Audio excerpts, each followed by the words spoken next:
Começava por lhe perguntar o seguinte: o anúncio do novo pacote de austeridade está a suscitar uma onda de críticas da esquerda à direita, de sindicatos e de patrões e também de personalidades de peso do seu próprio partido. Eu pergunto-lhe se perante isto o senhor admite recuar. Eu, em primeiro lugar, quero aproveitar esta entrevista para poder explicar ao país qual é o enquadramento destas medidas, porque é que elas aparecem, em grande medida porque se criou um bocadinho a ideia de que, depois dos resultados que já tínhamos conseguido até agora, não precisaríamos de muito mais para poder cumprir com sucesso o nosso programa de ajustamento. E eu creio que, em parte, é este desencontro de expectativas que está na origem de alguma incompreensão quanto às medidas que foram anunciadas.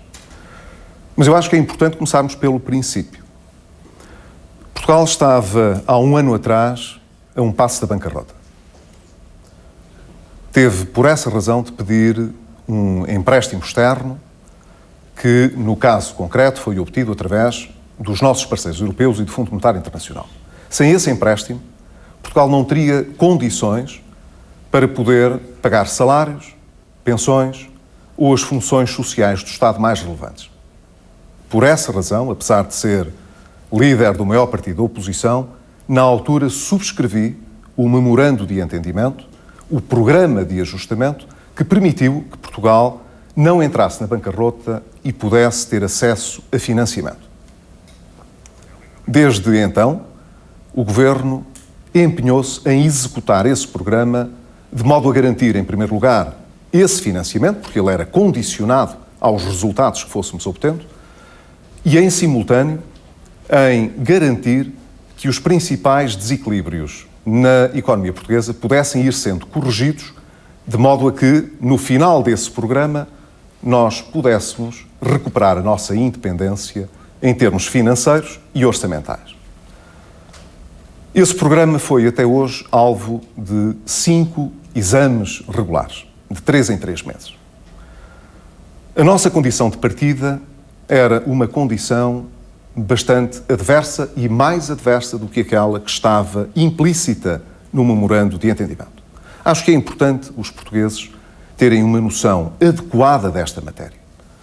Nós, o ano passado, apesar das medidas que adotámos para corrigir a trajetória do déficit, terminámos o ano em Portugal com um déficit efetivo de 7,7%. O que significa, portanto, que acabámos com um déficit superior àquilo que estava previsto no memorando de entendimento, que era 5,9%.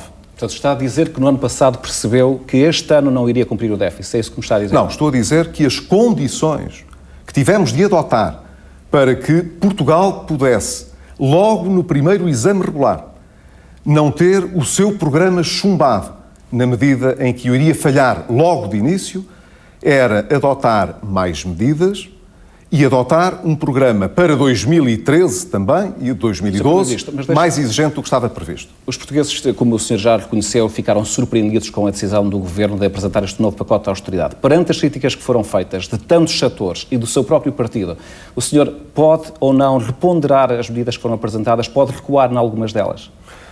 Em primeiro lugar, eu acho que é importante realçar que nós até hoje conseguimos cumprir todas as condições que eram relevantes para poder ter um exame bem-sucedido com os nossos credores e com a Troika. Isso para trás? Não ficou, não. Isso é muito importante, sabe? Porque todo o programa de apoio a Portugal, como a condição de regressarmos a mercado, quer dizer, de podermos dispensar a Troika e de vivermos de acordo com as nossas possibilidades, depende disso. E até hoje nós conseguimos ser bem-sucedidos em todos esses exames que foram realizados. E isso é muito importante. Que essa boa avaliação nos vários exames da Troika não tem garantido, de facto, aos portugueses um alívio da austeridade. E nós assistimos diariamente, ou de uma forma constante, ao anúncio de novas medidas. E estas que foram anunciadas agora são, de facto, gravosas e merecem as tais críticas que nós ouvimos todos os dias.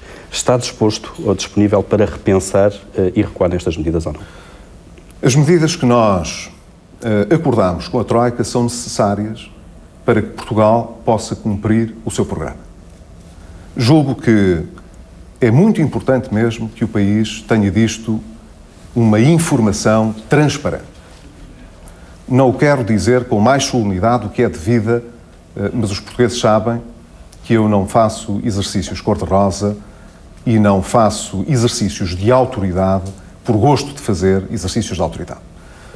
Se hoje nós não cumprirmos aquilo que são os nossos compromissos externos e não conseguirmos corrigir as situações que em Portugal ainda nos afastam da consolidação orçamental que é necessária, Portugal conseguirá deitar pela janela fora tudo o que conquistou até hoje, e foi muito, gostaria de dedicar algum tempo a isso, porque é importante que os portugueses sintam esperança no futuro, dados os bons resultados que fomos obtendo, mas respondendo à sua pergunta, nunca permitiria que Portugal deitasse pela janela fora tudo o que conquistou até hoje, pela simples razão de que nós, em muito pouco tempo, teríamos necessidade de recorrer a um segundo programa, estaríamos na mesma condição, infelizmente, que já vimos outros países na União Europeia.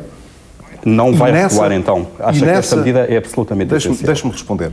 E nessa medida, o que aconteceria era a situação de estarmos, dentro de 2 ou 3 meses, a negociar com a Troika um plano de austeridade que seria mais gravoso para os portugueses. Sr. Primeiro-Ministro, mas há várias maneiras e várias medidas que podem ser tomadas para cumprir os objetivos novos que foram fixados com a Troika.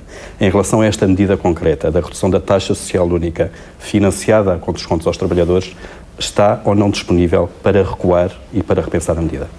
Essa medida é importante a vários títulos. E eu comuniquei ao país, não porque acordei um dia e me recordei que essa podia ser uma ideia interessante. Ela foi preparada, debatida dentro do Governo, com a Troika, que é como quem diz, com a Comissão Europeia, com o Fundo Monetário Internacional, com o Banco Central Europeu. De quem foi a sugestão? Essa medida foi apresentada pelo Governo português. E dentro do Governo por quem? Dentro do Governo, por quem compete, que é o Primeiro-Ministro, pelo Ministro das Finanças, pelo Ministro das Finanças, pelo Ministro da Solidariedade e da Segurança Social, pelo Ministro da Economia. São os ministros que, com mais relevância, prepararam e trabalharam esta medida. Agora, esta medida, o que é que pretende? Talvez possamos falar então um bocadinho dela, para se perceber que o Governo entende, como a Troika, que esta medida é importante, o que não significa, deixe-me dizer, o que não significa que nós não estejamos disponíveis, como eu disse na minha comunicação de há uma semana atrás, para, com os parceiros sociais, modelar a medida de maneira a que ela possa proteger e preservar aqueles que em Portugal têm rendimentos mais baixos, salários mais baixos também, desde logo o salário mínimo, como é evidente. Agora, essa medida é importante para quê? O que é que ela significa? Deixe-me abordar esta questão de uma forma muito direta, porque tenho ouvido no debate público, com alguma incompreensão, devo dizer, algumas críticas que foram feitas. Ora, numa sociedade democrática nós devemos debater as medidas e, portanto, é útil que se faça o debate. Mas julgo que os argumentos estão um bocadinho desequilibrados. A ideia que tem sido insuflada é de que isto é uma medida, de alguma maneira, injusta, iníqua, digamos assim, porque tira aos pobres para dar aos ricos, que são os empresários. E não é assim? E não é assim. Sr. Primeiro-Ministro, há uma transferência de 2.300 milhões de euros por ano dos trabalhadores para as empresas. Isto é assim? Sabe que, em primeiro lugar, é importante dizer que há outros países na União Europeia com que nós nos gostaríamos de comparar, que têm níveis de contribuição dos trabalhadores para a segurança social idênticas ao que esta defende ou mesmo superiores. Sendo que há pelo menos 2 países na União Europeia em que os trabalhadores descontam mais para a segurança social do que as empresas. Estamos a falar de países democráticos da União Europeia. Portanto, é importante, em primeiro lugar, que as pessoas percebam que isto não é uma ideia estapafúrdia.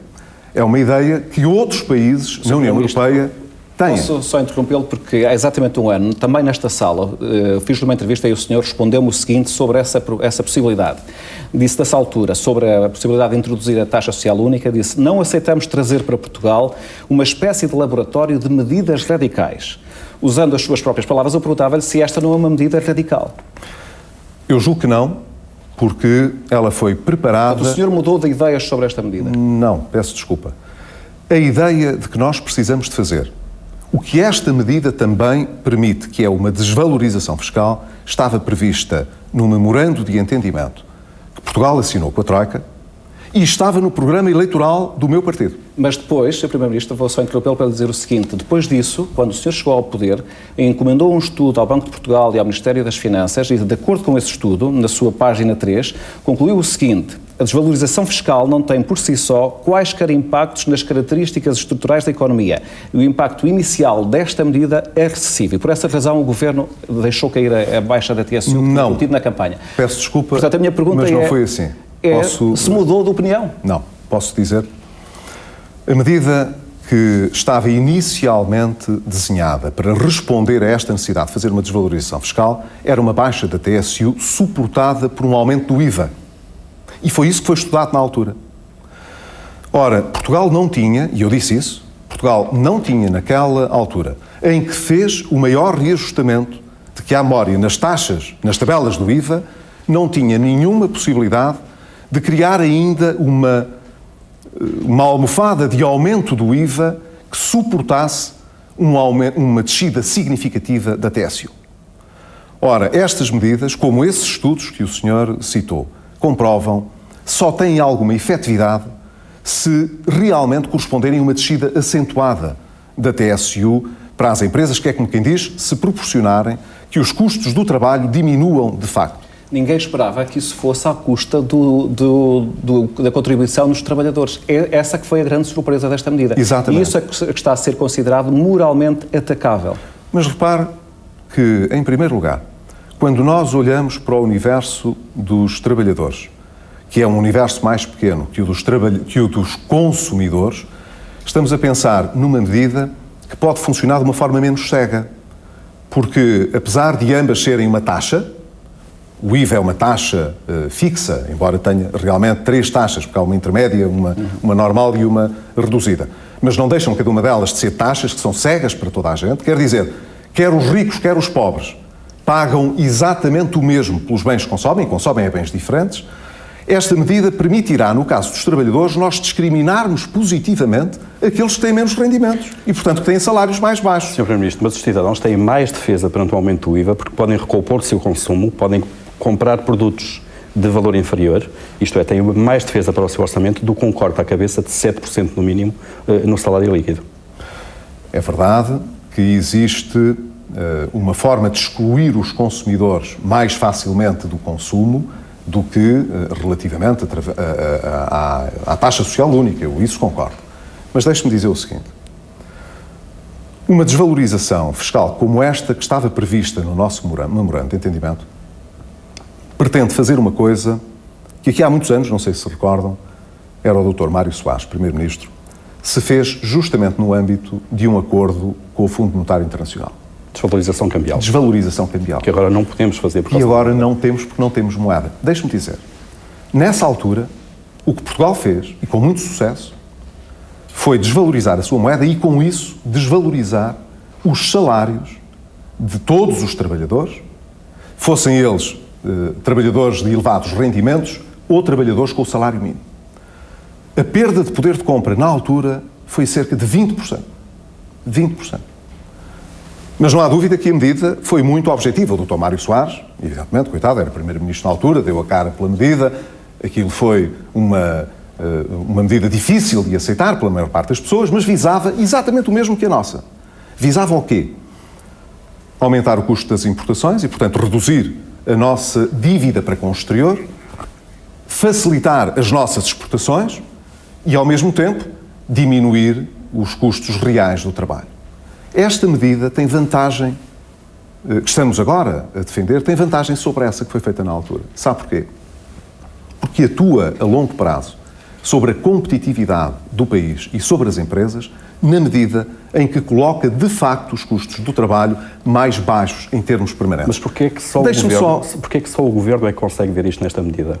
Economistas de vários quadrantes, elementos do PST, sindicatos, patrões, empresários, ninguém consegue ver as virtualidades desta medida nesta altura. Mas concorda... Manuel Ferreira Leite disse ontem que era uma medida surreal.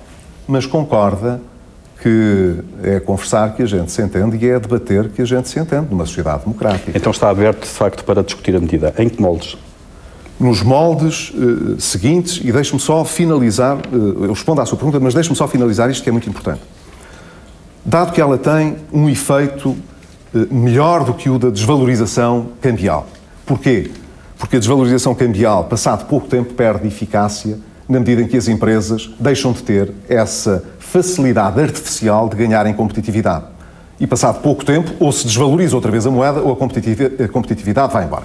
Esta medida tem um objetivo, portanto, que não é trivial e que é o de dar, a médio e longo prazo, maior competitividade às empresas. O que é que isto significa? Deixe-me só mesmo rematar esta matéria.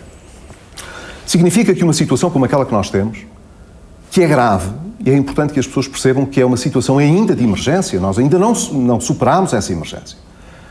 Não vamos superá-la nem sem fazer sacrifícios, é impossível, se não tivermos consciência de que temos de diminuir a despesa, diminuir o déficit, diminuir a nossa dívida, ninguém vai resolver esse problema por nós. Mas, por outro lado... Sr. Primeiro-Ministro, esta medida não diminui o déficit, só em 500 milhões de euros. Não é assim.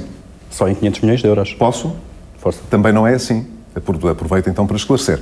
Esta medida tem um efeito de curto prazo do lado do consumo que é negativo. E por essa razão tem, no primeiro ano de aplicação, um ligeiro efeito negativo sobre o nível da atividade económica, embora já um significado grande em termos de defesa de emprego. Quer dizer, a previsão que a Troika fez para o nível de desemprego no próximo ano é menor do que seria se esta medida não existisse. Portugal arriscava ter para o ano quase 17% de desemprego se esta medida, ou uma medida equivalente que tivesse o mesmo fim, não fosse adotada. Sr. Primeiro-Ministro, deixe-me só interrompê-lo pelo seguinte. Vários empresários... Mas já agora, a partir do segundo ano, tem um efeito benéfico sobre o nível de atividade e sobre o crescimento, portanto, do PIB. Como é que esta medida vai facilitar o emprego se 90% das empresas portuguesas vendem no mercado nacional e os consumidores portugueses vão ter menos dinheiro para o ano? Desta maneira, talvez eu não quero entrar em pormenores muito técnicos, mas as pessoas percebem que uma economia não é só feita de consumidores. Não tem só o lado da procura, tem também lá o lado da oferta e das empresas. Mas as pessoas não vão ter mais dinheiro, vão ter menos, não vão ter possibilidade de comprar mais. Mas sabe que há muitas empresas... Mesmo que a oferta aumente. Aliás, normalmente nem a oferta aumenta se a procura diminuir, não é? Mas deixe-me dizer, em primeiro lugar, há vários efeitos que se esperam. O primeiro que foi referido, que é este sobre o emprego, porque há outros, o efeito sobre o emprego é positivo no imediato, porque impede que muitas empresas que estão aflitas para cumprir os seus compromissos, que têm salários em atraso, que nem sequer conseguem, portanto, garantir aos seus empregados, que os não vão despedir porque a empresa vai fechar as portas, tem no imediato um efeito extremamente positivo relativamente ao nível de emprego que já temos. A médio prazo... Isso é uma crença que o senhor tem sobre esta matéria? Não é uma crença.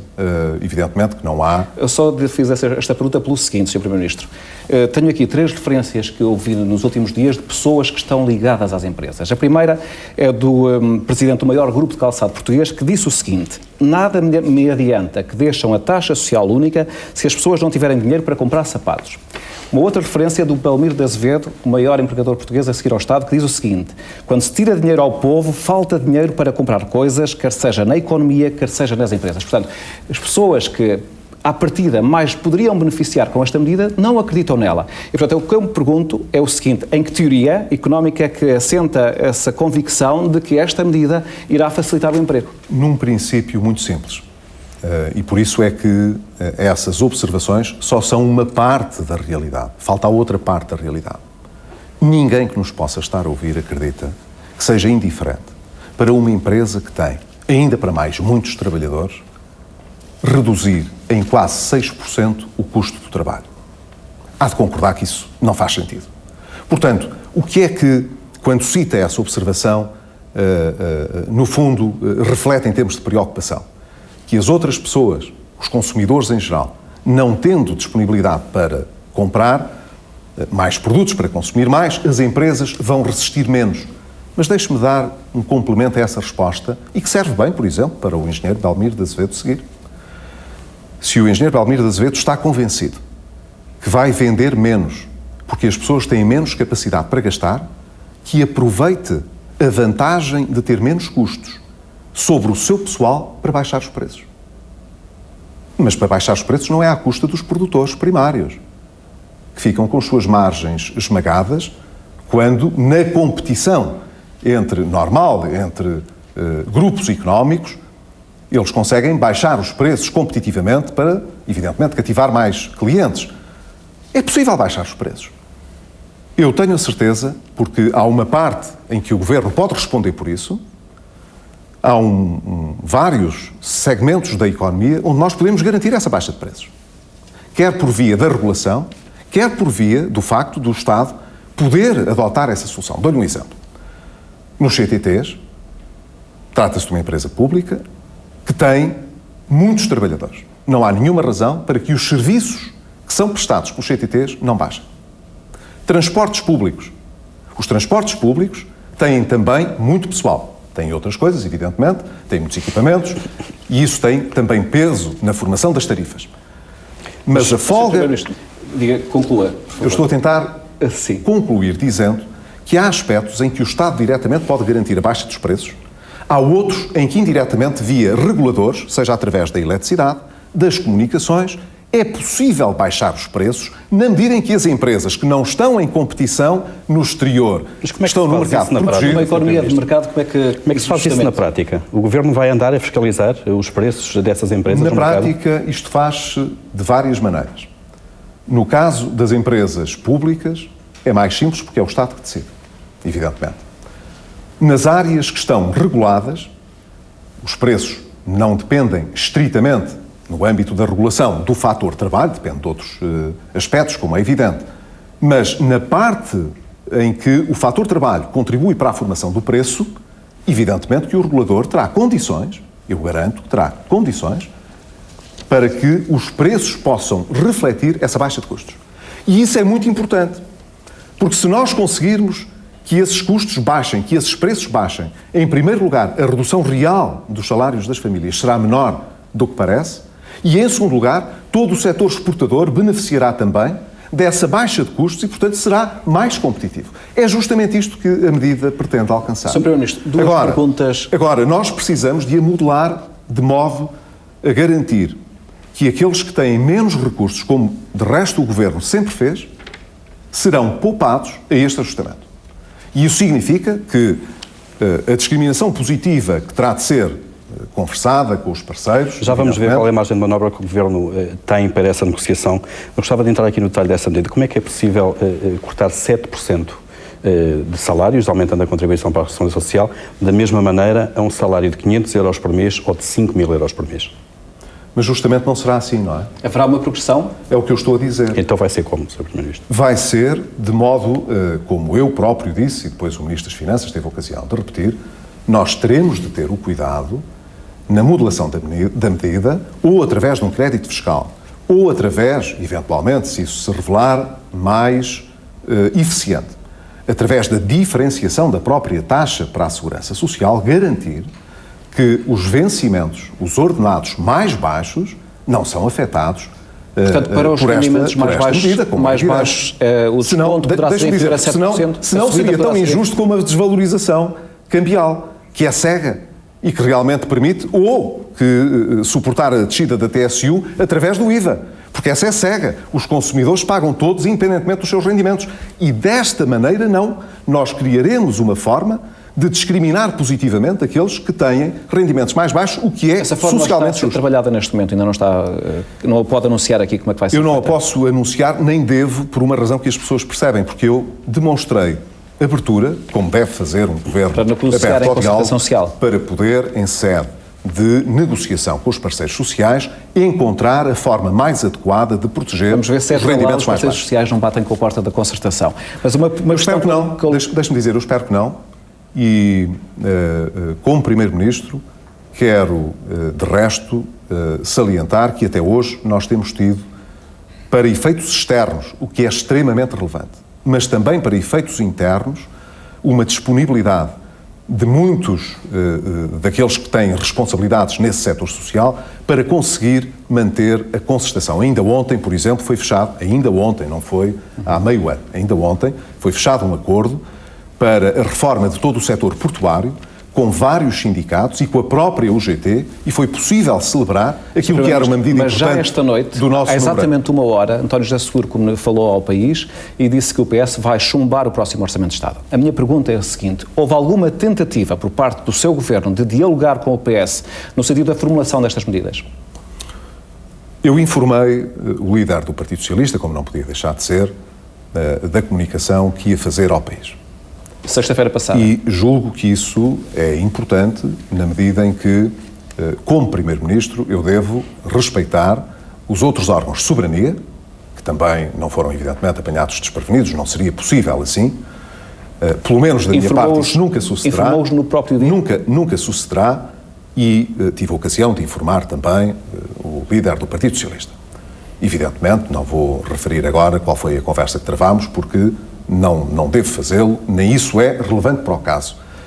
Eu respeito o maior partido da oposição.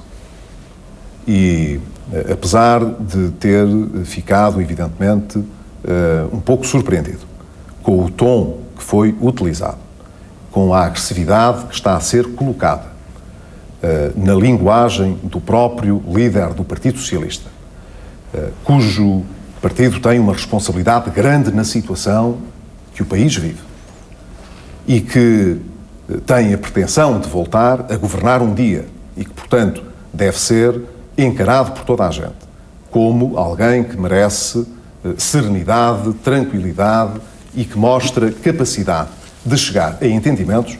Eu fiquei realmente surpreendido com o tom. Mas quero dizer apenas sobre isso o seguinte: quando eu fui presidente do PSD na oposição, não esperei que o Primeiro-Ministro me telefonasse a pedir ajuda. Portugal, nessa altura, não vivia sob um resgate externo. Ainda não tinha sequer pedido qualquer resgate.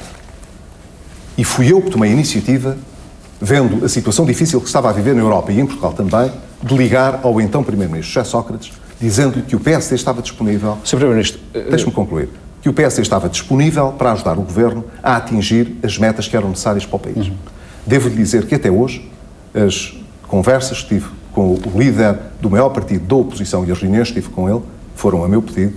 Nunca lhe pediu uma... a pedido do líder do Partido Socialista. Eu se lamento isso, mas deixe-me colocar o seguinte... Eu não lamento, mas registra a diferença. Muito bem, mas deixe-me perguntar-lhe o seguinte: mas houve alguma tentativa de negociação com o Partido Socialista destas medidas, ou o senhor limitou-se a telefonar-lhe e a comunicar-lhe o que é que o Governo ia anunciar? Isto é, tentou envolver o Partido Socialista ou não nas decisões? Mas eu estou aberto, como é evidente, e como é democrático, quer com o Partido Socialista, quer com os parceiros.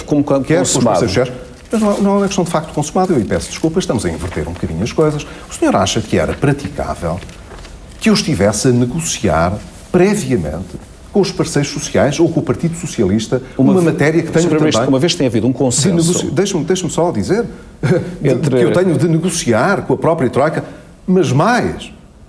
uma medida que está prevista, não com este desenho, mas que está prevista no próprio memorando de entendimento que foi assinado pelo Partido Socialista e negociado pelo Partido Socialista. Mas fazer o seguinte: se é tão importante para o país a existência de um consenso político, sobretudo envolvendo os dois partidos da coligação e também o Partido Socialista, que é o maior partido da oposição, não era natural que eu tentasse saber da disponibilidade do Partido Socialista para apoiar algumas destas medidas?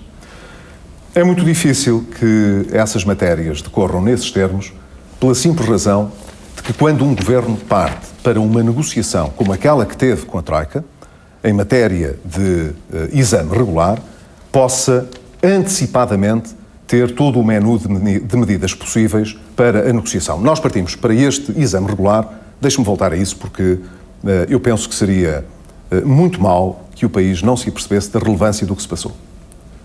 A Grécia falhou, começou a falhar o seu processo de ajustamento justamente no 5º exame regular. O 5º exame regular foi sempre tomado como o teste ácido à capacidade do Governo conduzir o processo de ajustamento e ser bem-sucedido, levando o país de regresso aos mercados.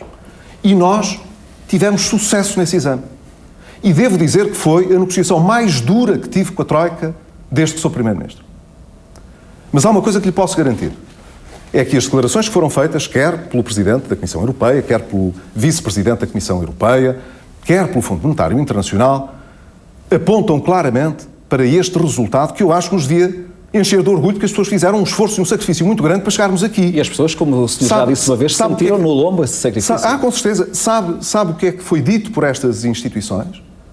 Que se não tivessem confiança naquilo que se está a passar em Portugal, que se não acreditassem que estávamos a atingir os resultados que eram importantes, nunca teriam permitido que houvesse uma revisão das metas intercalares do déficit. Nenhum outro país mas como é que acha que esteja pessoas... sob um programa de ajustamento teve essa revisão das metas. O único país na União Europeia que teve uma revisão intercalar de meta foi a Espanha para este ano e não tem a condicionalidade estrita de um programa de ajustamento. Mas como é que as pessoas podem olhar para isso com êxito quando acabam, de facto, de saber que vão levar na prática um corte de ordenados de 7%? E já agora, muito legítima. Deixe-me fazer outra pergunta, que é perceber se o Governo tenciona modelar essa medida agora antes de apresentar o Orçamento de Estado ou depois de o apresentar à Assembleia da República discutir... Essa segunda parte da pergunta respondo já, porque eu farei tudo o que estiver ao alcance para que a modelação seja feita ainda antes da formalização da entrega do Orçamento de Estado. De resto, eu penso que até é importante que seja assim, na medida em que há ainda, desta vez, uma espécie de direito de olhar sobre o orçamento que o Fundo Monetário Internacional fará, ao abrigo do artigo 4º, durante uma parte final do mês de setembro e o princípio do mês de outubro. O que significa, portanto, que para que haja inteiramente o desembolso de que nós precisamos para final de outubro, o Fundo Monetário Internacional precisará de confirmar que estas matérias que foram acertadas tenham, evidentemente, sido devidamente transpostas para o orçamento. E eu procurarei ser tão transparente quanto possível em relação a isso. Mas a pergunta que me fez é importante. No fundo, o que me diz é como é que as pessoas podem perceber o sucesso que os exames da Troika vão evidenciando. E, portanto, o bom andamento a que o nosso ajustamento está a decorrer se mantemos e apertamos, em alguns casos, o nível de austeridade. Esse foi, justamente, o tópico por onde começámos esta nossa conversa. A ideia de que nós fizemos um grande esforço e um grande sacrifício. No não está a primeiro resultar. O déficit real deste ano é superior a 6%. Não são os 4,5% do objetivo inicial, nem tampouco os 5% que acabaram de ser agora acertados com a Troika. Para que tanto esforço? Se o déficit, de facto, também não baixar. Eu darei uma resposta sobre isso, mas deixe-me concluir apenas que há evidência clara de que nós conseguimos reduzir o déficit externo, que era ainda em final de 2010, de quase 10%, para menos de 3% este ano. Quer dizer, aquilo que nós devemos ao estrangeiro, hoje, é consideravelmente menos do que devíamos antes. E isso não se deveu apenas ao facto de termos reduzido as importações. Deveu-se ao facto de termos exportado mais. Portanto, não foi só, se quiser, apertar o cinto. Pela quebra do consumo. Segundo, nós temos hoje custos externos muito menores do que tínhamos antes. As taxas de juro da dívida portuguesa reduziram-se desde finais do mês de janeiro até hoje entre 10 e 15 pontos percentuais, que é um sucesso extraordinário. Nós hoje somos olhados pelos mercados de quem dependemos e a que queremos regressar em condições normais de financiamento, somos olhados como um país que cumpre as suas obrigações, um país que não se desculpa, que sabe que tem uma dívida grande e que está a contraí-la e está a reduzi-la, a querer reduzi-la e que está a cumprir os seus objetivos. Isso é muito importante. E já agora, e que apesar da quebra de juros, da fatura de juros que houve neste ano de 2012, continua a falhar as metas de déficit. Vamos explicar mais então o déficit. Eu acho que isso é importante para os portugueses perceberem o que é que se está a passar. Nós não temos este ano uma contração da atividade económica maior do que estava prevista. Quer dizer, a ideia de que houve aqui um excesso de austeridade que nos pôs numa espécie de espiral recessiva, que não nos põe num túnel, põe-nos numa espécie de poço, num buraco sem fundo. Não é verdade. De que não saímos, é uma ideia errada. É uma ideia errada porque não está a acontecer. Como se explica o falhanço nas receitas do IVA, Sr. Primeiro-Ministro? Não está a acontecer. Se não por isso. Eu vou esclarecer, eu não tenho... Temos é que avançar. Avançaremos, mas julgo que essa questão foi a questão que o senhor colocou e que precisa de ser respondida, eu também concordo. Isso não está a acontecer. a nossa recessão não é pior do que aquilo que estava previsto. O que se passou foi que houve uma diferente composição do processo de ajustamento. O que é que isso quer dizer? Quer dizer que em Portugal, apesar das restrições que tomámos, houve muita gente que viu as suas empresas fechar mais cedo, sobretudo na área da construção civil, porque o Estado deixou de alimentar setores protegidos e deixou artificialmente, através das obras públicas, como as PPP e outras coisas que se fizeram no passado, deixou de alimentar esse mercado. Portugal não tem hoje condições para ter mais mercado de habitação ao ritmo a que veio construindo nos últimos anos e não tem seguramente dinheiro para estar a gastar em projetos de investimento público, de construção civil, aquilo que se gastou. Houve empresas, portanto, nessa área que acabaram por fechar mais rapidamente do que estava previsto e, com isso, deitar mais gente para o desemprego. Em segundo lugar, um dado muito importante. A poupança em Portugal cresceu significativamente ao longo deste ano. Porque as pessoas têm medo do futuro. Cresceu ao longo deste ano. Há uma questão de expectativas aí também. Com certeza, muito importante. Cresceu. Pode-me perguntar, bem, mas isso não era previsível o ano passado? Talvez fosse previsível, mas não nesta dimensão. Sim, deixe-me colocar-lhe a seguinte questão na sequência das perguntas que o Paulo fez. O déficit real do país este ano será de 6% no final do ano. Aquilo que o Governo acertou com a Troika vai ser 5%. Que medidas extraordinárias é que vai tomar para conseguir tapar este diferencial? São muitas perguntas, eu tentarei responder. É uma resposta não, mas não tínhamos terminado esta. O que é que se passou, portanto, aqui? O que se passou é que há muita gente que, como dizia, e muito bem, ou por receio em relação ao futuro, ou por precaução, ou por qualquer outra razão, tinha rendimento para poder gastar e não gastou. Em julho, para se ter uma noção disto, em julho nós tínhamos um desvio das receitas fiscais de cerca de 1,2 mil milhões de euros. Mais de metade deste valor decorria do facto de se terem vendido menos automóveis. Quer dizer, entre o imposto automóvel e o IVA derivado da venda dos automóveis, respectivamente 285 milhões de euros e 400 milhões de euros, portanto quase 700 milhões de euros, era porque não se tinham vendido automóveis. Apesar de haver pessoas que os podiam ter comprado. Isto, se quiser, tem um efeito positivo. Como os carros que compramos vêm da Alemanha, vêm da Itália, vêm da França, por aí fora. Mas não, nós pagámos menos a esses países. Óbvio, saiu menos dinheiro do país e ajustou melhor o déficit. Mas em compensação, as receitas fiscais baixaram. Isso mostra também que o modelo de previsão utilizado pelo Governo falhou. O Governo não estava à espera desta transferência. É difícil. E daí também que a medida de redução da TSU, sem querer voltar à discussão que tivemos no início, possa estar errada. Isto é, o modelo em que o Governo está a fazer previsões para o crescimento económico e quebra do emprego, e quebra do desemprego provocado pela redução da TSU, pode ter o mesmo problema que esta previsão para este ano. Nós não podemos, em processos de ajustamento, ser infalíveis nas previsões. Isso não existe. Não existe, com sinceridade. Há riscos, então, nesta Há sempre riscos, com certeza que há sempre riscos. Ninguém pode garantir coisas dessas e eu nunca ocultei isso aos portugueses. Claro que há riscos. A previsão que foi feita o ano passado não foi feita só por nós. Foi feita também pela própria Troika. Portanto, o comportamento dos próprios agentes trouxe uma diferença. Nós, todo o rendimento que temos, ou consumimos ou poupamos. Se aumentou a poupança, houve gente que, evidentemente, deixou de consumir, apesar de poder. Isto esconde que muita gente que não tem rendimentos, ou que tem rendimentos muito mais baixos, os não tenha conseguido. Agora, quanto à verdade dos números orçamentários... E a questão de saber como é que vamos, de facto, passar de 6 para 5%.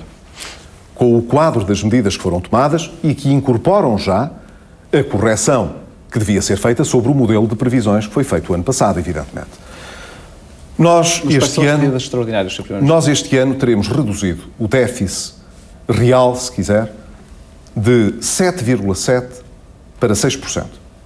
O que significa mais de 1,5%.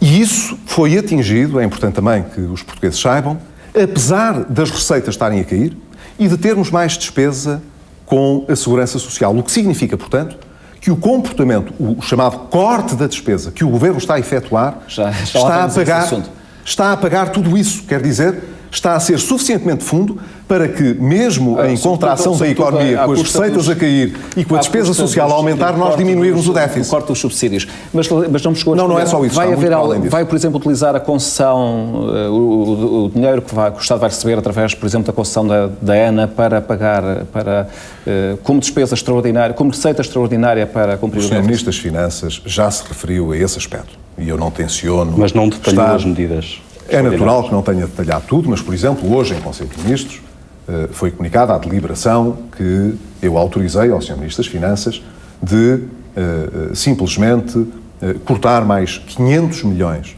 na execução do orçamento até ao final deste ano para garantir que chegaremos ao déficit nominal de 5%. Mas é verdade também que serão utilizados outros instrumentos e que, nomeadamente, esse processo, que inclui, além da privatização, a concessão da ANA, que nunca foi registada, tenha um impacto sobre o déficit. Isso está visto com a Troika, não é, digamos, nenhuma manobra contabilística especial, isso vai ter de ser feito em qualquer caso e é perfeitamente correto e aceito pelo Eurostat. Pode quantificar essa operação? Não é possível, como deve calcular, quantificá-la com absoluto rigor, na medida em que ela envolve o próprio processo de privatização, que não está concluído, estará concluído até ao final deste ano, e envolve também uma avaliação da própria Comissão Europeia sobre esse processo. Mas digamos que está estimado que possa, em conjunto com as medidas adicionais, e que não são negativas, digamos assim, sobre as pessoas diretamente, é iminentemente sobre o próprio Estado e iminentemente sobre o próprio Estado, que nós conseguiremos garantir a meta dos 5% que acordámos com a Troika. Sr. Primeiro-Ministro, já falámos das relações com o PS, falava agora das relações com o CDS-PP, seu parceiro de coligação. Eu calculo que, naturalmente, discutiu todas estas medidas com Paulo Portas, como é óbvio, mas a verdade é que 6 dias depois do senhor ter intervindo e ter comunicado ao país estas decisões e 3 dias depois do Ministro das Finanças ter feito também a sua apresentação sobre o relatório da Troika, nós continuamos a ter um silêncio do seu parceiro de coligação. O senhor acha estranho que Paulo Portas ainda não tenha dito ao país o que é que pensa destas medidas? O Dr. Paulo Portas é presidente do CDS-PP, mas é Ministro de Estado e dos Negócios Estrangeiros. Nenhum governo... Não me vai dizer que ele está fora do país, Sr. Primeiro-Ministro. Ele está em Portugal há 2 ou 3 dias, já podia ter falado. Nenhum governo fecha uma negociação externa e internacional que não seja do conhecimento e não possa ter o acordo do Sr. Ministro de Estado e dos Negócios Estrangeiros. Nesse dia alguma coisa se passaria de errado com o governo. O que está a dizer é que Paulo Portas concorda, de luz verde, a este aumento da taxa social única. O que quero dizer com toda a clareza é que, em primeiro lugar, esta matéria não foi, da taxa social única, não foi preparada dentro do governo sem que o Dr. Paulo Portas, que é, além de Ministro de Estado, líder do segundo partido da coligação que suporta o governo, estar, evidentemente, envolvido na preparação da própria medida. Portanto, o senhor não tem quaisquer dúvidas sobre o que é que Paulo Portas pensa sobre estas medidas? O senhor acha que eu podia fechar uma negociação com a Troika ou anunciar Mas o senhor não isto ao país não tem se não estivesse as vozes do CDS-PP, nomeadamente as dúvidas que os deputados do CDS manifestaram no Parlamento e outras personalidades como Bagão Félix, que acham que o governo autorido por esta via está, no fundo, a desafiar o CDS-PP, em cujo programa estava justamente a impossibilidade de aumentar os impostos e a defesa de uma redução fiscal? Eu reconheço que no PSD, no CDS, não há conforto com a situação que o país vive e com as medidas que é necessário adotar. Mas eu não preocupo os portugueses com as tensões que são normais dentro dos partidos. Não tenho esse direito de estar a preocupar os portugueses com isso. Porque essas matérias são matérias da competência dos partidos. Só constituem um problema para o país se os partidos puserem em causa o apoio ao governo para que ele possa prosseguir a sua atividade. O senhor não tem qualquer dúvida que os deputados do CDS no Parlamento, e já agora também os deputados do PST, porque ontem Manuela Ferreira Leite apelou aos deputados do PST para não viabilizarem este orçamento, vão votar favoravelmente o orçamento que o senhor vai propor no dia 15 de outubro? Se não votassem, seria uma tragédia para Portugal. Eu nem quero pensar que alguém que tem a responsabilidade de apoiar o governo que assumiu para com o país a responsabilidade de conduzir o país na saída desta crise. Para, como tive a ocasião de dizer aos senhores da Troika, nos podermos livrar deles, com toda a simpatia, e por razões de incomodidade, criassem um problema ao país. Concordará que os deputados não podem votar um orçamento de cruz? É uma matéria que eu nem sequer equaciono. Os deputados não podem votar de cruz um orçamento qualquer que o Governo lhes apresente. Com certeza, ninguém vota de cruz. Nós temos uma responsabilidade. Nós temos uma responsabilidade. O que eu pergunto é muito grande. Se o ónus da consensualização não parte antes de mais do Governo. Mas, evidentemente, pior.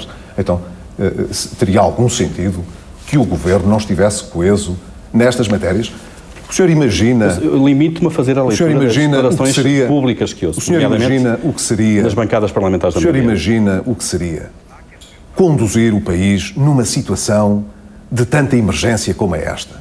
Se não houvesse coesão no Governo? Acha que alguém lá fora acreditaria em nós nessa situação? Convicto dessa convicção, porque é que Paulo Portas, que já foi questionado sobre esta matéria, remeteu uma posição dele para o fim de semana? Eu não vou alimentar. Esse silêncio não alimenta a dúvida? Eu não vou alimentar qualquer tensão ou suspense à volta disso. Vou apenas dizer que estou inteiramente tranquilo quanto à posição do Ministro de Estado nesta matéria. E em relação à posição das bancadas que suportam o Governo? As bancadas que suportam o Governo não são acríticas. As bancadas que suportam o Governo têm a sua personalidade e nós ouvimos-las. Se ouvimos a oposição e dialogamos com os parceiros sociais, não devíamos ouvir os partidos. O que respondi à pergunta do seu colega há pouco foi muito positivamente e sem hesitar de que tenho total confiança, como sucedeu até hoje, de que as bancadas da maioria apoiarão este processo que está a ser conduzido pelo Governo e não tenho nenhuma razão para pensar no contrário. Se acho que é trágico que, por via de qualquer crise em Portugal, que conduzisse a uma situação de ingovernabilidade, nos colocasse, em pouco menos de uma semana, na situação ingerível de ter o país a caminho de um segundo programa de mais austeridade e de condenar durante 20 anos as novas gerações de portugueses a viver na expectativa de que lhes possam dar algum dinheiro do exterior mediante sacrifícios infindos, acha que eu ia pôr agora em questão que o Governo não estivesse determinado e que os partidos que o apoiam assumissem qualquer atitude irresponsável que deitasse pela janela fora todos os esforços e sacrifícios que os portugueses fizeram até hoje. Como é que classifica, eu tenho muita confiança nos deputados que apoiam este governo. As declarações preferidas ontem por Manuela Ferreira Leite, que no fundo apelava aos deputados do CDS e sobretudo do PSD para votarem, para não aprovarem este orçamento. Eu não quero responder à sua pergunta. Peço-lhe que não leve a mal. Muito bem. Vamos falar... Não farei, nem iniciarei aqui nenhuma polémica com a minha antecessora no PSD. E com o Rui Machete, com o Alexandre Relvas? São personalidades que eu respeito dentro do meu partido, são personalidades que eu respeito, têm direito à sua opinião, o PSD não tem de ter alinhados todos aqueles que são os seus militantes. No entanto, quero aproveitar para dizer que aquilo que está em jogo hoje para o futuro do país tem de ser agarrado com muita determinação por aqueles que ganharam as eleições e não por aqueles que as perderam no passado. Mas há um coro de críticas, Sr. Primeiro-Ministro, o Governo está isolado e insiste na fórmula e na medida. Não faz parar para pensar um pouco isso? Eu normalmente reflito sobre as atitudes que adoto. Não sou conhecido por ser uma pessoa irrefletida. E, portanto, eu ouço as pessoas que estão à minha volta, ouço todas as críticas, mas decido pela minha cabeça. Sou eu que tenho de responder, em última instância, pelo que estou a fazer à frente do país, no Governo. E, portanto, essa é uma responsabilidade indeclinável. Ouço toda a gente, ouço os senhores ministros, ouço as pessoas, os senhores deputados, ouço a sociedade civil, mas fui escolhido para decidir pela minha cabeça. E quero dizer a Portugal que durmo pouco, mas durmo tranquilo de saber que faço o melhor que sei. E o melhor que sei tem sido confirmado por aqueles que nos têm ajudado externamente e que confiam hoje em Portugal. E eu espero que isso tenha algum significado para os portugueses. Mas o que estas personalidades estão a dizer é que vamos chegar a 2014, depois de mais um ano de sacrifícios, com um país destroçado. E aquilo que eu digo é que não aceito destroçar hoje este país, não cumprindo aquilo que são as negociações com os nossos credores, que são essenciais para que eu tenha dinheiro para pagar salários, pensões, professores, médicos e por aí fora. Não sente que este está a ser um momento de ruptura entre o seu governo e os portugueses? Eu acho que este é um momento importante. Não é um momento de ruptura, mas é um momento importante. Por exemplo, para este fim de semana estão anunciadas diversas manifestações em todo o país contra estas medidas e mesmo no início desta entrevista havia um grupo de manifestantes aqui à porta de São Bento manifestando justamente o desagrado com este novo pacote. A democracia é um exercício pleno. Eu nunca direi uma palavra contra o direito das pessoas se manifestarem, porque acredito sinceramente nas virtualidades de uma democracia pluralista e que respeite o sistema representativo. E por isso é que não governo em função das opiniões de cada momento, nem das reações da rua. Se eu governasse em função das reações da rua, Portugal dificilmente se manteria como um país previsível ao nível da União Europeia e como um país em que os nossos investidores externos acreditassem. Mas disse uma vez e volto a dizer, sabe? Disse uma vez e volto a dizer. Eu posso até vir a ser julgado pelo eleitorado, na altura própria, como é próprio de um sistema representativo, e perder as eleições. Mas, mesmo que perca as eleições no dia em que os portugueses me vierem a julgar, lhe garanto que estarei consciente de ter feito tudo, mas tudo, para defender o país e cumprir um mandato que seja de recuperação para o país e não de deitar o país pelo cano. Isso eu não aceito. Mas quando nós vamos comparar aquilo que está a ser executado por este governo e as promessas que foram feitas pelo senhor enquanto candidato a primeiro-ministro, não sente que nem em alguns aspectos os portugueses podem sentir-se enganados? E eu vou acelerar esta pergunta porque estive a ler o programa do governo do PST e, por exemplo, na sua página 28 está escrito o seguinte: em relação ao aumento de receitas fiscais, o esforço será feito sem aumento de impostos, baseando-se na melhoria da eficácia da administração fiscal. E na página 14 diz o seguinte: uma apropriação excessiva pelo Estado dos meios financeiros gerados pelos agentes económicos tem imediatos reflexos negativos na economia. Ora, o que nós estamos a ver é que aquilo que está a ser feito não era aquilo que estava no programa do governo. Isso é tudo verdade, é o programa eleitoral. Isso é tudo verdade. Não, isto era o programa do governo, julgo eu, já... O programa do governo, sim. Já depois, seja como for, é tudo verdade. Repare, é tudo verdade e essa é a razão. Mas a prática atual não corresponde a esta promessa. Porque eu preferiria que fosse possível chegar a um bom resultado de equilíbrio das nossas contas, não mexendo nos impostos. Mas não foi possível.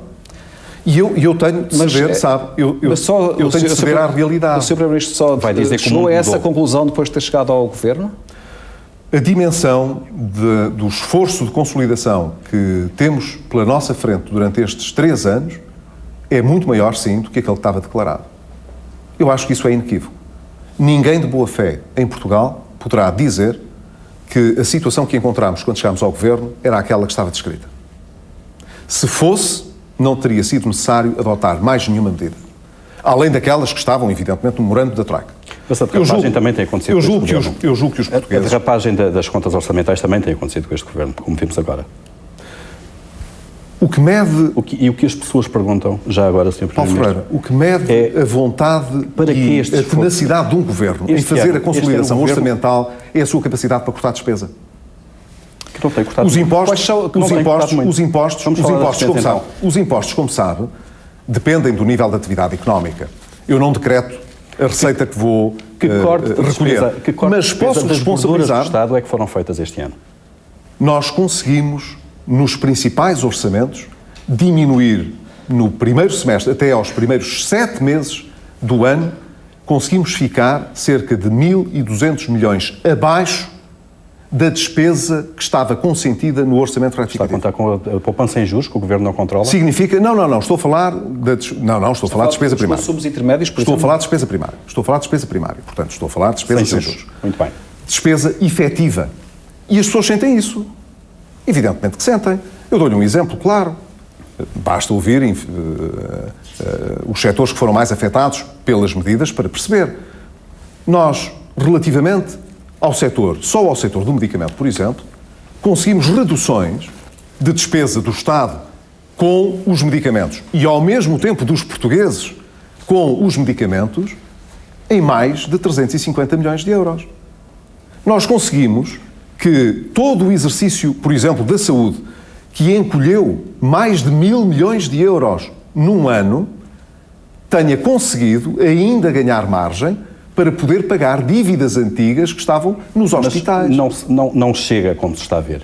E como é possível? O Ministro das Finanças ontem esteve no Parlamento, numa reunião com os deputados não chega, está a dizer, não chega para compensar a quebra da receita. Não chega para compensar a quebra da receita, para atingir as metas a que nos comprometemos. Mas todos aqueles que dizem que é preciso, todos aqueles que dizem que é preciso suavizar o processo de ajustamento devem estar satisfeitos por nós termos conseguido provavelmente estão a pedir ficar que o governo, com a despesa a um nível mais baixo do que ainda era absolutamente previsto. cortante nas gorduras. Mas deixe-me citar o Ministro das Finanças de ontem, que disse que o IRS para o próximo ano, isto é outra matéria que ainda temos que falar, pode não aumentar se o Governo conseguir fazer um programa de cortes na despesa. Adicional. Já tomou posse? Corte adicional. Não. Um corte adicional? Adicional. Além daquele que está previsto. Aquilo que está previsto, evidentemente. E vai ser possível fazer este programa para evitar um aumento do IRS? Eu espero que sim, porque o nosso objetivo, de resto, que está previsto no próprio memorando e que está previsto no programa do Governo de simplificação fiscal e de mais justiça fiscal que se obtém reduzindo o número de escalões. O nosso objetivo, portanto, disse que era uma redução de escalões com aumento das taxas intermédias. Com certeza. O que implica mais receita fiscal, certamente. Com certeza que haverá calibração de maneira a poder usar essa possibilidade se nós não conseguirmos ainda ir mais longe no corte da despesa. Ir mais longe no corte da despesa significa, em regra, custos salariais e de redesenho de processos que custam, às vezes, emprego na área pública. E, portanto, às vezes é difícil ir mais longe nesse particular. Mas nós tentaremos ir mais longe. Agora, o objetivo... Mas pode garantir que o IRS principal não vai aumentar, apesar de uma mudança de escalões? O IRS não pode garantir Neste momento não posso. O que posso é dizer, como o Ministro das Finanças afirmou, e ele, evidentemente, me consultou sobre essa matéria, o que posso é confirmar o que disse o Sr. Ministro das Finanças. Nós assumimos perante a Troika, e de resto isso constará do memorando de entendimento que saiu acordado na sua nova versão desta quinta avaliação, que o Governo se empenhará ainda até ao exercício orçamental para conseguir cortes adicionais de despesa que compensem, digamos, os aumentos que preferimos não fazer em alguns impostos. E, portanto, ainda estaremos a fazer esse exercício. Há uma crítica que, por vezes, afeta este Governo, que é segundo a qual o Governo é forte com os fracos e é fraco com os fortes. Isto, nomeadamente, porque cortou salários e pensões. E isto tem a ver muito com as parcerias público-privadas rodoviárias. A minha pergunta é esta: quando é que o Governo tem coragem para renegociar os contratos com as parcerias público-privadas nas estradas, que já se percebeu que isso aqui é um negócio ruinoso para o Estado e que custa cerca de 2.000 milhões por ano aos contribuintes? É verdade. Vou começar por dizer uma coisa que parece que há muita gente que se esqueceu. É que não foi este Governo que fez essas parcerias público-privadas. Mas é este Governo que pode negociar estas parcerias. Mas sabe, eu achei muito interessante, porque ainda hoje, do líder do principal partido da oposição, eu ouvi uma crítica feroz por causa das PPPs que o Partido Socialista contratou em Portugal. Eu quero dizer isto apenas para dizer que há limites para a compostura. Eu não creio que os portugueses tenham esquecido que, como o senhor está a dizer, e muito bem, os quase 2,5 mil milhões de euros que nós temos de pagar por ano a mais, todos os anos durante mais de 20 anos, por obras por onde ninguém passa porque não eram necessárias, tenham sido encomendadas pelo Partido Socialista, que é o mesmo que agora vem dizer que temos de as cortar. Mas porquê é que não renegociamos os contratos? Está nas suas mãos. Mas agora eu vou responder à sua pergunta. Mas nós estamos a renegociar. Não me vai falar dos últimos cortes que foram anunciados de cerca de 1.000 milhões de euros, que têm a ver não com uma renegociação direta do contrato, mas dos contratos, mas assim, com serviços que vão ficar por fazer. Mas não é assim. E já agora são 1.000 milhões, para as pessoas lá em casa perceberem, ao longo de 20 anos. Sim. Estamos a falar de uma poupança de 50 milhões por ano e não 1.000 milhões por ano. Dá-me licença.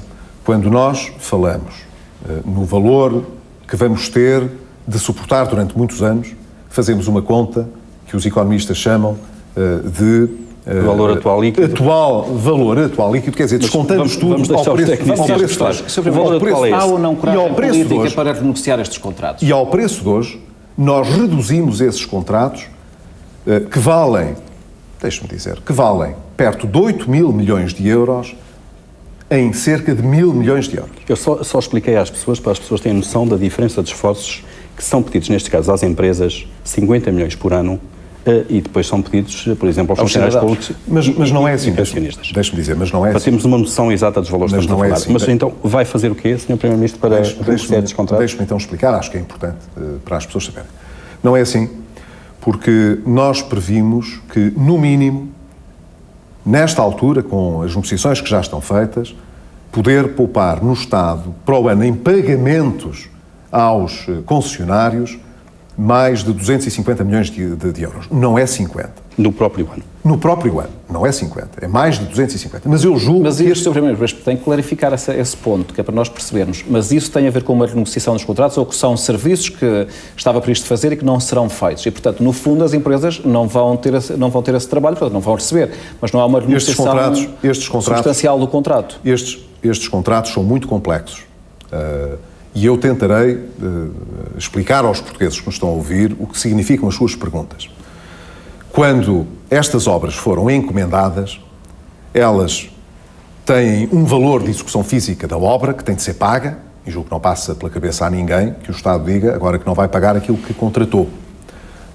No essencial, não há nenhum contrato que não seja renegociável. No essencial, porque foram bancos estrangeiros internacionais que financiaram essas obras. No dia em que Portugal disser que não paga esses empréstimos que obteve, era o mesmo que dissesse que não ia cumprir o memorando de entendimento ou o processo de acordo que fez com a Troika e deixa de ter financiamento. O Estado está de mãos atadas. Não estou a dizer que essas obras foram feitas e custam dinheiro. O senhor se a situação de emergência financeira do país foi o argumento utilizado para romper contratos, nomeadamente entre os funcionários públicos e o Estado, porque é que o Estado também não pode romper estes contratos com estes grupos económicos? O que é que isso significa? Não é com esses grupos económicos. Os concessionários que estão a gerir essas empresas é que têm rendimentos com elas. E os rendimentos que obtêm com elas advêm ou de obras futuras que vão fazer, ou de contratos de partilha de risco desigual com o Estado hoje. O que é que isto significa? Significa que nós, na revisão destes contratos, vamos reequilibrar isso. Estamos a reequilibrar isto. Portanto, dizer que simplesmente estamos a dizer aos concessionários que não vão precisar de fazer tanta manutenção nas estradas, aonde de resto eles iriam ter lucros especiais e, portanto, deixam de ter e as suas rentabilidades baixam. Além disso, nós teremos também de reequilibrar o risco entre o privado e o público. Que foi isso que o anterior governo não fez, fez o inverso, sabe? O que fez foi garantir a esses grupos uma renda fixa, qualquer que fosse a eventualidade de haver mais tráfego ou menos tráfego a passar, por exemplo, por essas PPPs rodoviárias. Ora, assim não é difícil encontrar privados interessados em fazer as obras. Se o risco estiver todo do lado dos contribuintes e do Estado, toda a gente aceita fazer as obras. É isso que nós estamos a reequilibrar, justamente. É justamente um argumento para que esses contratos sejam renegociados. Mas é isso que eu lhe estou a dizer que se está a fazer. E quando é que vamos ter resultados substanciais? Vamos ter essa negociação? Para o ano, acabei já de dizer, para o ano, nós teremos muito menos encargos na casa das várias centenas de milhões de euros com esses contratos. Os tais 250 milhões? Pelo menos esses, mas serão mais seguramente. Os cortes nas pensões dos reformados vão vigorar até quando? Deixe-me aproveitar a oportunidade da sua pergunta para rebater a que fez no início, antes das PPPs, que é de que há uma alegação de que nós protegemos ou poupamos os fortes e atacamos os fracos. Tem sido exatamente ao contrário. Nós conseguimos que mais de 1 milhão de pensionistas não fosse afetado pelos cortes dos subsídios. Tem rendimentos muito baixos, pensões muito baixas. Mas concorda? Seria um escândalo. Eu também acho. Mas Não protegemos, portanto, aqueles que tinham pensões mais elevadas. Protegemos as que tinham pensões mais fracas. Eu concordo com as vossas observações. Há pouco, que são quando basicamente o Vítor falou assim. dos fortes, eram certamente grupos económicos. As vossas observações são mais ou menos assim. Bem, protegeram os fracos, fizeram a vossa obrigação. E, portanto, isso não tem novidade. Mas a verdade é que é importante que se diga que nós protegemos, de facto, os fracos, os que tinham menos rendimentos, só têm o subsídio de Natal e de férias. Entre os pensionistas e reformados, suspensos, cerca de 11% dos pensionistas e reformados. São os que ganham mais. O que significa que quase 90% não foi afetado, mas não foi afetado. É muito importante, porque nós protegemos esses. E estes são os que merecem ser protegidos. Foram feitos agora vão vigorar até todos os cortes, que não são novos, são os cortes que já tinham sido feitos. Às vezes dá a impressão também de que estamos a acrescentar cortes nas pensões que não existem, que já existiam. Eles são temporários e manter-se-ão temporários dos subsídios. Nos termos que eu anunciei. Só para esclarecer isso, Sr. Primeiro-Ministro, está a falar dos subsídios agora, corte de subsídios. Exatamente. Mas o corte que foi anunciado agora, o corte médio de 5% para as pensões acima de 1.500 euros, vai figurar até quando? Deixe-me dizer. Eternos? Deixe-me dizer. Não, com certeza que não. Esses cortes, em primeiro lugar, não podem ser cumulativos com aqueles que já foram feitos o ano passado à margem do memorando, quando o Governo decidiu impor às pensões mais elevadas e às formas mais elevadas uma chamada taxa de solidariedade que tem mais ou menos o valor que está fixado para estas. Portanto, algumas delas não podem vigorar em duplicado, porque senão isso seria, evidentemente, estar a fazer uma expoliação das pensões dessas pessoas. O que significa, portanto, que naquelas em que não vão acumular os dois cortes, que não pode ser, esses cortes pretendem replicar os que foram feitos, ainda no tempo do meu antecessor, na função pública. E, portanto, são para sempre. Não são para sempre. Cortes salariais na função pública não são para sempre, peço desculpa, não são. Na função pública, os cortes salariais? Então, ora aí está a ver, estava à procura de uma novidade para esta entrevista e, pelo menos para si, é uma novidade. Não são. Os dos subsídios que está suposto que regressem. Não, são os dois. 2015. São os dois, está a ver? Eu acho que é importante essa informação é muito importante, convém mesmo ser sublinhada. Uma boa informação para todo o país. De resto, há um acórdão do Tribunal Constitucional que foi divulgado, creio eu, durante o primeiro trimestre deste ano, justamente sobre essa matéria, dizendo que considerava que a medida poderia ser adotada, dado o seu caráter transitório, temporário mas sem data e dada marcada, a situação... Sem data marcada para regressar. Mas eu esclareci, já tinha esclarecido, que nós utilizaríamos, para esse corte que foi feito sobre os salários, o mesmo critério que sobre os subsídios. Quer dizer, então, em 2015. Eles deveriam vigorar durante o período de vigência do Programa de Assistência Económica e Financeira e, portanto, a partir de 2015 seriam Temos mais algumas perguntas finais, Sr. Primeiro-Ministro, e agradecia alguma rapidez da resposta. RTP, dossiê RTP, quando é que o Governo vai apresentar o novo modelo para a empresa? Eu espero que seja breve, porque nós começámos a preparar todo o processo de decisão, recorrendo através da própria RTP, como os senhores sabem, a consultores, advisors, que vão justamente aconselhar o Governo nesse processo. O que é que nós queremos fazer? Isso é um pouco estranho, tendo em conta de que, de facto, o modelo que estava definido para a RTP estava no programa do Governo, onde era previsto que o Estado permaneceria com um canal e um outro seria privatizado. O programa do Governo previa uma solução. Eu entendi que era importante aprofundar essa matéria e ver todas as possibilidades que tínhamos de fazer uma boa decisão, de ter uma boa decisão no caso da RTP. E por isso foram estudadas várias possibilidades. Estão a ser estudadas várias possibilidades, inclusive possibilidades que foram até adiantadas pelos operadores privados, que propuseram uma solução Mas neste momento específica que também está a ser estudada. Há uma opção que seja preferencial pelo Governo? Não há uma solução preferencial, clara, nítida. O que há é a necessidade, em primeiro lugar, de nós aproveitarmos este processo para esclarecer o que é serviço público, E isso tem de ficar de uma vez por todas. Existe diversa legislação que esclarece o que é o serviço público. Até, inclusivamente, existe o contrato de concessão onde está definido Sabe que eu li o que é que deve ser o serviço público. Eu li o contrato. Não, a minha questão só tem a ver com o facto de que este discurso é um discurso que há anos se diz em Portugal, que temos que saber o que é o serviço público. Há várias coisas, está a ver, é inteiramente verdade o que o senhor está a dizer. Em Portugal há vários anos que falamos vagamente de tudo e fazemos muito pouco ou nada. E por essa razão é que hoje não há sequer quem saiba dizer exatamente o que é serviço público, o que é prestado pela RTP e o que é que não é. Sobre os modelos em cima da mesa, acha possível, por exemplo, que a concessão seja concedida, a concessão de serviço público de televisão e de rádio, seja concedida a uma empresa estrangeira? Não creio que essa hipótese deva ser considerada. Então a concessão está fora de hipótese para o modelo da RTP? A concessão a grupos estrangeiros. A concessão está fora de hipótese. Foi muito claro. Mas como é que o Governo pode lançar uma concessão e barrá-la às empresas da União Europeia, sem violar as normas comunitárias? Essa matéria está a ser justamente vista pelos advisors com a Direção-Geral de Concorrência. É importante esclarecer vários aspectos. Nesse caso, vamos supor, foi muito criticado o professor António Borges, como sabem, por ter respondido. O senhor achou bem a forma como foi gerido esse processo? Por ter respondido diretamente à jornalista quanto a detalhes do que é que está a ser estudado. E, evidentemente, eu não quero reproduzir essa abordagem. Quero apenas dizer o seguinte.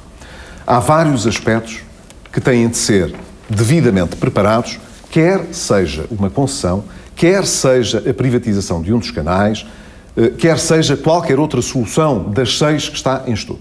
Desde logo, como referiu e muito bem, é preciso saber, os atuais privados que estão a operar podem concorrer ou não podem? Podemos afastar os que já hoje estão no mercado ou não? Em termos de regras de concorrência. Se eventualmente não pudermos e existir um deles que ganhe o concurso, haverá violação de regra de mercado por concentração, processo de concentração ou não? São apenas duas matérias. Tem alguma data para avançar com esta decisão, Sr. Primeiro-Ministro? São apenas 2 exemplos que servem para ilustrar que o Governo não tem que se precipitar nesta matéria. E uma coisa é o debate que se faz. E, evidentemente, o que está a ser estudado para que esse debate possa ser produzido, outra coisa vai ser a decisão do Governo. Nós vamos decidir relativamente à RTP. E há uma coisa que eu quero garantir, é que a RTP não vai ficar como até aqui. E não vai continuar a custar aos portugueses cerca de 1 milhão por dia. Sr. Primeiro-Ministro, 1 milhão por dia está a referir-se, eu não quero entrar nesse debate, mas na verdade o exercício orçamental da RTP são de 230 milhões por ano e portanto, não são 300 milhões... Não, como sabe, já foi superior. Como sabe, já foi superior. Já foi muito superior. Muito superior. Bem, mas nós temos de olhar, mas nós temos de olhar para o exercício histórico, não é só para o resultado deste último ano em que o Estado transferiu para lá meios adicionais, nomeadamente para pagar e amortizar dívida financeira grande de mais de 300 milhões de euros que estava Tem uma longa a vencer, essa dívida, estava a vencer, sim, mas não era com certeza por boa gestão. Provavelmente também o Estado teve responsabilidades nessa dívida, sobretudo por diversos anos não ter feito as indemnizações que devia ter feito e ter terminado com a taxa. Mas ficamos a saber essa sua informação. Umas perguntas finais muito rápidas. Remodelação do Governo. Os primeiros ministros nunca anunciam as remodelações ao país. Mas há alguns ministros que, quanto à orgânica do Executivo, o senhor acha, 1 ano e meio depois, de que de facto essa orgânica não falhou? Isto é, aquela ideia de querer ter um governo curto não está a chegar à conclusão de que foi uma ideia errada, porque de facto não funciona? É como o senhor diz, nenhum primeiro-ministro aceita em entrevista ou publicamente falar de remodelações, que é como quem diz, de escolhas que faça para os lugares de ministros, nem quanto à estrutura do governo. Quanto à estrutura do governo, o senhor pode chegar a uma conclusão, passado 1 ano e meio depois. Posso dizer em qualquer caso, é que se não estivesse satisfeito com os resultados da orgânica que estabeleci, já a teria alterado. Em relação a um dos ministros que sobre os focos da comunicação social nos últimos meses, Miguel Relvas, devido a diversas controvérsias, o senhor mantém a confiança a 100% em Miguel Relvas? No dia em que um ministro não tiver a minha confiança, deixa de ser ministro. Já sabe que há alguns secretários de Estado que vão sair, eventualmente, do Governo para concorrerem a câmaras municipais. Vai aproveitar esse momento para fazer uma mudança maior no Governo? Eu não sei se vai haver secretários de Estado a concorrer a câmaras municipais. Marco António Costa, por exemplo, não vai concorrer a Vila Nova de Gaia? Peço desculpa? Marco António Costa não vai concorrer a Vila Nova de Gaia? Não tenho nenhuma indicação nesse sentido. E o que posso dizer é que as pessoas que estão no Governo têm a missão de estar no Governo. Não estou a discutir com os membros do Governo se eles vão aceitar outros desafios ou outros retos. Mas é possível. E não vou, evidentemente, se não discutir isso com eles, não vou discutir isto aqui consigo. Mas não faço mexidas no Governo por via de situações dessa natureza. Acha que há limites para os sacrifícios que um Governo pode pedir aos portugueses? Claro que sim. Mas já não ultrapassamos esses limites? Claro que sim. No sentido em que não é tudo permitido, nem é tudo possível. Mas a ideia de que nós fizemos o que era preciso, de que atingimos esse limite e de que, portanto, não é legítimo pedir mais, eu infelizmente não posso dizer aos portugueses. Quando é que pode dizer? Mas posso dizer uma coisa. Julgo que não haverá muita falha naquilo que vou dizer. Se nós falharmos o nosso processo, quer dizer, se tivermos de ter um exame negativo com a Troika e não atingirmos, no essencial, os resultados que se esperam, que é podermos regressar a mercado e corrigir estruturalmente os desequilíbrios que temos, se isso não acontecer, esses limites serão agravados. E as penalizações que os portugueses terão de sofrer, num caso desses, serão muito maiores do que hoje, e os portugueses sabem disso. Os portugueses sabem disso porque veem o que está a acontecer noutros países. E eu farei tudo o que estiver ao meu alcance para que isso não aconteça em Portugal. Primeiro-Ministro Pedro Passos Coelho, muito obrigado por esta entrevista e por ter recebido a RTP aqui em São Bento. Já a seguir, não perca na RTP Informação toda a análise e o debate sobre esta entrevista. A todos, uma muito boa noite.